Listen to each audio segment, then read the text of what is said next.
Hey everyone! Today we're diving into the story of Truong My Lan, a Vietnamese businesswoman who went from humble beginnings to become a real estate tycoon. But her rags to riches tale came crashing down when she orchestrated Vietnam's biggest financial scandal ever. She is the founder of the real estate company, Thinh Phat, which is among Vietnam's richest real estate firms, working on projects including luxury residential buildings, offices, hotels, and shopping centers. In October 2022, she was arrested for using fake loan applications to embezzle more than a whopping $12.5 billion from Saigon Joint Stock Commercial Bank, which she controlled through more than 24 middlemen. This was Vietnam's biggest financial scandal ever, causing panic among depositors and leading to a bank run. Many account holders of the bank withdrew their money as soon as the news of Lan's arrest got viral. The 67-year-old was convicted of siphoning out us $44 billion in loans from Saigon Commercial Bank over an 11-year period, and was sentenced for her role in financial fraud that amounted to a reported $12.5 billion, which is nearly 3% of Vietnam's 2022 GDP. Lan's story is very interesting. Born in 1956 in Ho Chi Minh City, Vietnam's commercial capital and most populous city, formerly known as Saigon, Truong My Lan's story starts not in boardrooms but in a market stall as a vendor. Alongside her mother, she sold cosmetics, showcasing a strong work ethic and a keen eye for business. As Vietnam opened its economic reforms in the 1980s, Lan saw an opportunity. She ventured into real estate and started buying land and property after the Communist Party ushered in a period of economic reform in Vietnam, known as 𝗗𝗶𝘀𝗰𝗶𝗺𝗿. She ventured into land and property, and by the 90s, she owned a large portfolio of hotels and restaurants. Lan's ambition didn't stop there. In 1992, she founded the Thinh Phat Group, a real estate development company that flourished. They built luxury residential buildings, offices, hotels, and shopping centers, transforming Ho Chi Minh City's skyline. Lan used to take loans from banks to buy land and properties. However, taking loans from banks was not cheap. For acquiring loans, she had to pay huge interests and sometimes big amount in bribes to the bank officials to pass her loans. All the margins were going out in this process. She was wondering how to cut costs and increase margins. She thought to herself, instead of taking loans from a bank, what if I open a bank myself? She then decided to scale this process, which was only possible by acquiring a bank herself. By 2011, Lan was a well-known business figure in the city and was allowed to arrange the merger of 3 smaller, cash-strapped banks facing bankruptcy into a larger entity, Saigon Commercial Bank, a major player in Vietnam's financial sector, which since became one of Vietnam's largest commercial banks by assets. The total value of the assets linked to Thinh Phat and its affiliates is estimated to be between $12 billion and $48 billion. Now Lan had a bank of her own, but a new issue emerged. Vietnamese law prohibits any individual from holding more than 5% of the shares in any bank, but she already had a plan for this too. From February 2018 to October 2022, Lan made hundreds of fake shell companies and was able to own more than 90% of the bank's shares. She then used her power to appoint her own people as managers and ordered them to approve loans, which reportedly made up 93% of the bank's total lending to the network of shell companies she controlled. In other words, Lan started giving loans to herself on a very low or zero interest, resulting in a low cost of land acquisition, amounting to higher margins. What a master stroke, isn't it? Lan and her co-conspirators reportedly allowed 2,500 loans, resulting in an accumulated loss of $27 billion to the bank. Moreover, over a 3-year spell beginning in February 2019, Lan ordered her driver to withdraw over $4 billion in cash from the bank to be stored in her basement. In this process, she paid huge sums as bribes to high officials.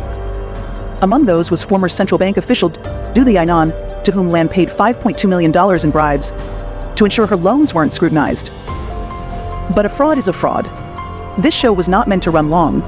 And finally, in October 2022, after years of investigation, she was arrested for using the bank as her cash cow, illegally controlling it between 2012 to 2022, and using thousands of ghost companies in Vietnam and abroad to give loans to herself and her allies, using a complex web of 916 fake loan applications and shell companies to embezzle more than a whopping $12.5 billion from Saigon Joint Stock Commercial Bank, of which she owned more than 90% of the shares, which she controlled through more than 24 middlemen.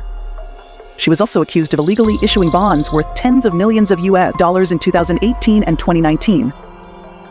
This is considered the largest corruption scandal in Southeast Asia. These loans resulted in losses of $27 billion, state media VN Express reported.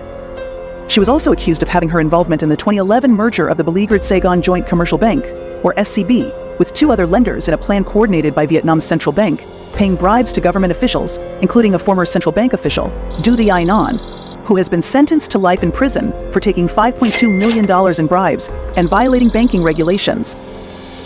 Lan's arrest in October 2022 is among the most high-profile in an ongoing anti-corruption drive in Vietnam that has ramped up since 2022.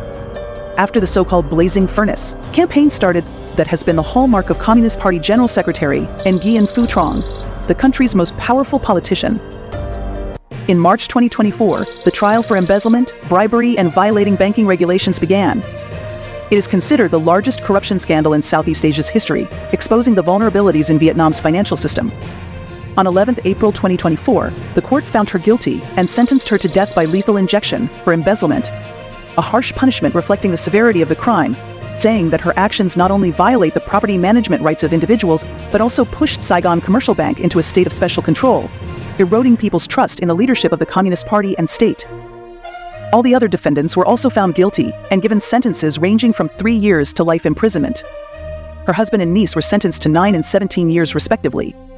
Besides her husband and niece, there were 82 more defendants. 45 are former leaders of SCB, 15 former State Bank of Vietnam officers, 3 government inspectorate officers, and 1 former officer from the State Audit Office. 5 of the former leaders of SCB are now in hiding. To avoid a disaster, in October 2022, just after Lan's arrest, the Vietnam Central Bank took over the SCB and was put under special scrutiny. Vietnam's government took over the bank, and since then, it has secretly poured billions into the bank, almost $24 billion over the last year and a half. Vietnam did this to protect depositors. The SCB is technically borrowing money from Vietnam's government and using it to pay back innocent depositors. When the Vietnam government took over the SCB, it gave the bank about $3.7 billion a month, both in October and November 2022. And since then, it has been sending the bank about $1 billion a month. If you add all of this, it comes to almost $24 million. That is close to 6% of Vietnam's annual economic output, or a quarter of the country's foreign exchange reserves. It's a massive sum of money, and Vietnam's government secretly gave this to the embattled bank.